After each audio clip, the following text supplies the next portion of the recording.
Long day of driving. I am outside of Yellowstone. It's so majestic. I was so tired because I slept so badly last night that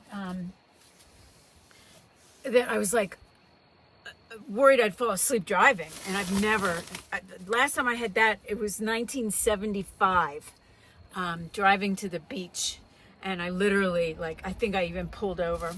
But I stopped and made food. I was then awake. I stopped again and made coffee. Then I was awake. I had to stop for water. I had to stop for gas. I had to stop for food. So I got junk food. I got so much junk food. I got Tim's potato chips, hot honey. I got Tim's other potato chips, zesty Cascade Ranch. I got Oreo cakesters. And then I got cheese. This is actually really nice cheese. It's like shredded piece. I was gonna, like, the whole thing was to get some ground meat. I still have plenty of chicken. I need stuff to make like Sammy food.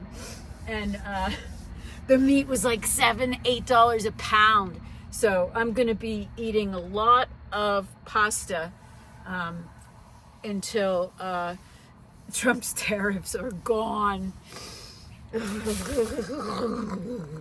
That's what he does to me. That's what he does to me. Oh my God, coffee. First of all, North Dakota does not drink decaf. There's like one thing of decaf. But I got this Caribou coffee, $10. I might have to stop drinking coffee. I basically mix it with regular. But I had this big problem where I got ophthalmic migraines and I kept passing out.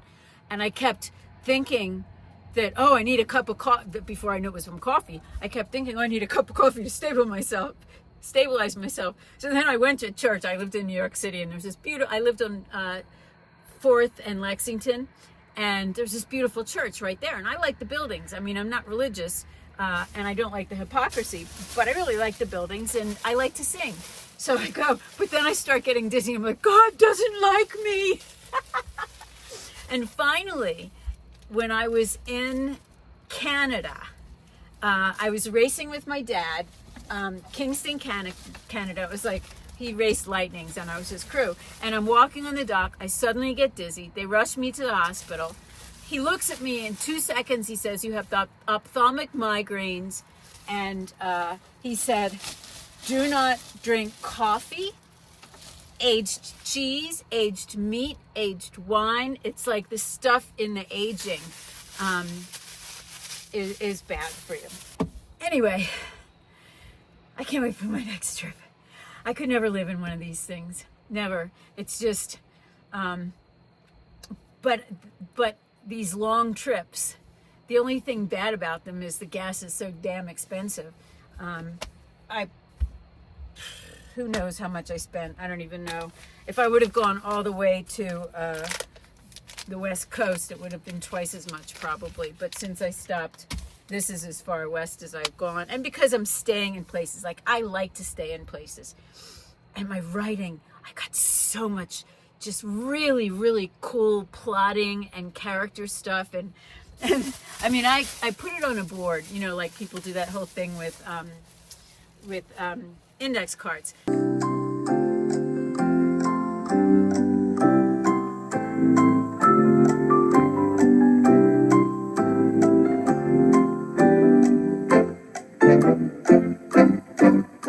Now I have a board on my computer that I made in one of my art programs, and I just fill in the little things with type squares. But I'm now in the place where I'm sort of rearranging some of the scenes, and it's possible to do it, but it all gets mixed up and it looks confusing. So I bought this board from Walmart, $2, and I bought Post-its, 69 cents each. So I'm gonna work, you know, sort of reshuffle the scenes a little bit.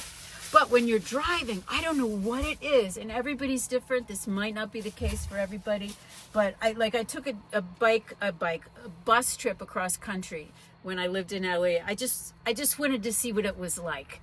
And it was interesting because like you don't go on one bus across the country. You go on a bus, it drops you off at a place, then you sit on the floor in line with all the other people transferring to the next bus, and you start these conversations, but nobody shares their names. Half of them are probably like under the radar a little bit, but nobody shares their names. And I was writing a screenplay at the time, and watching the world whiz by really fast, it's like it pulls stuff out of you, all that movement, and the fact that you're still, but it's not. I mean, I find it so inspiring. And the same with driving. And I literally, like, I've run books on tape, Audible, and they're usually writing books because that might spark something. So today, as soon as I'm finished with this, I'm gonna transcribe what I like. I hit my iPhone camera and just speak the idea of what I want to make sure I don't forget. Then when I get to a place like this, I transcribe it all out so I can see exactly what I'm up against. But I'm so excited with this story. It's like, I'm having a really good time. So anyway, hi baby. This is Sammy. He needs major training. He barks at everything. He barks at like top of the world. He literally would bark at the passing. I mean, everybody had their own hill. You were like, 3 football fields away from the next person. He's barking at the person at the trailer 3 things away. He's such a brat, but he's a good boy. I like him. I'll keep him. All right, closing off for now.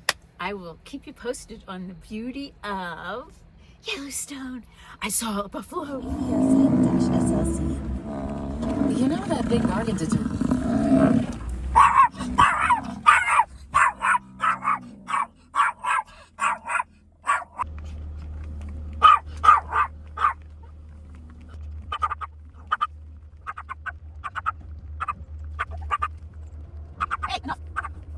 Okay, so I entered the north entrance. It's very nice little towny thing going on.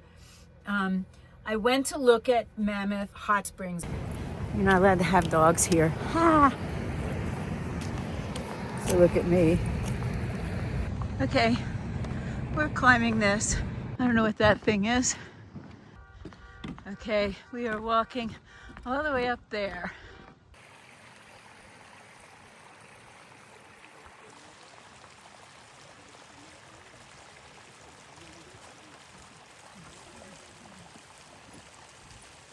I didn't go to the tippy top, which is up there, because my dog is starting to fall through the bottom of my, see, I just saw cars at the very top, so I think you can drive to the top, so I'm going to try that. It's really beautiful, but I'm not sure I'm going to do all these hiking things carrying the dog, because I am breaking the rules and I don't want to get caught. I have to respect the place. The walking part was a little on the disappointing side, although it was good exercise.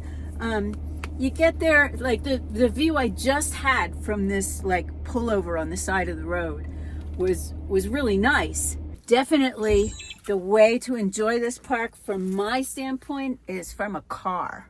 Hi, I am cooking dinner. I'm cooking pasta. I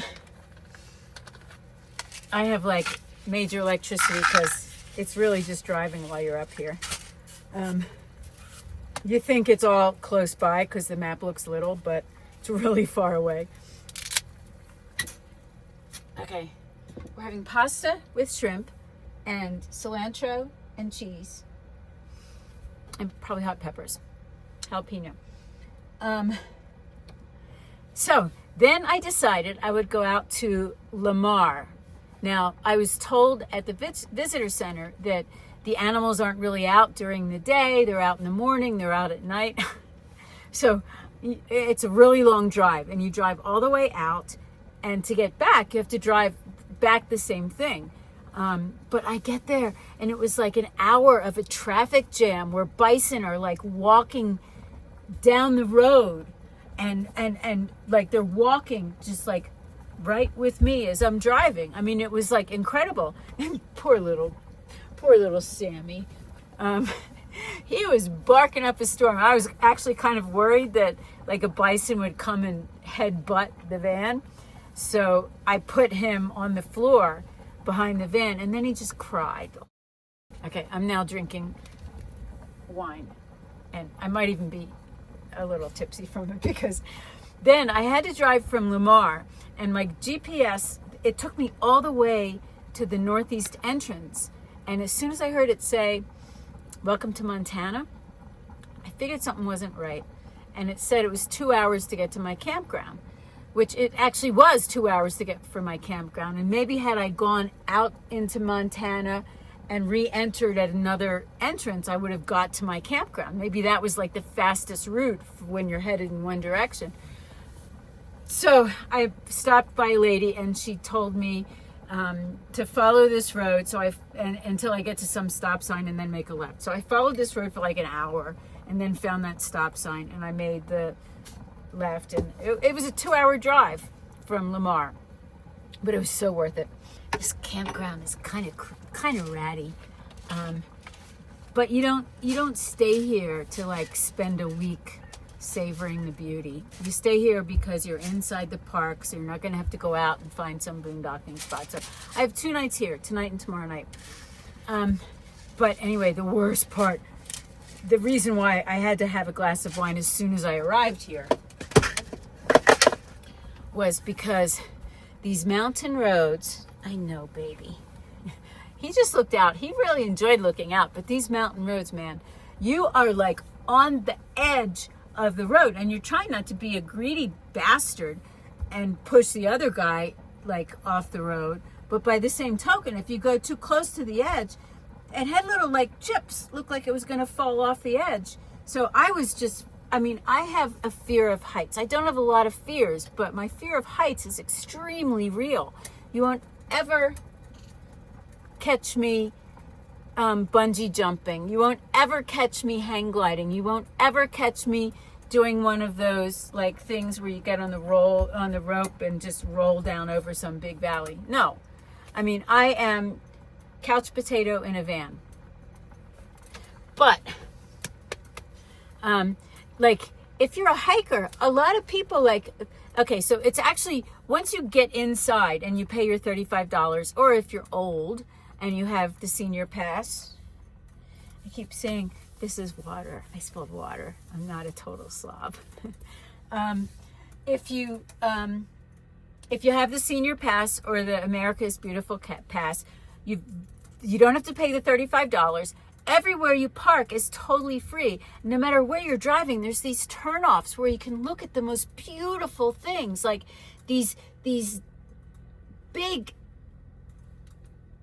drops into who knows what, and these beautiful like white mountains with salt and who knows what. It is very majestic. I totally recommend coming here. Would I spend a week here? No.